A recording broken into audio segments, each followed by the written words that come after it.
All right, welcome, Avid, to your second to last week of high school. Thank you for half of you that voted on my poll on Schoology updates.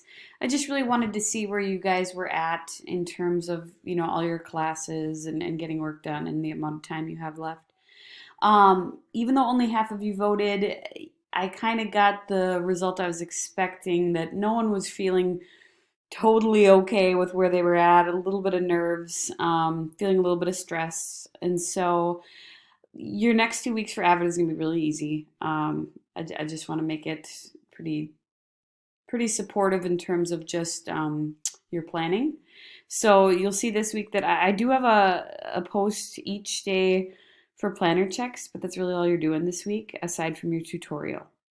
Okay, so planner checks and tutorial, that's it. There's not going to be any other discussions, no readings, no videos to watch or anything like that. Just want to focus on you, checking things off your list and communicating with your teachers in these remaining, short couple weeks. So I hope you find that that's supportive. And let me know if you have any questions along the way. Thanks.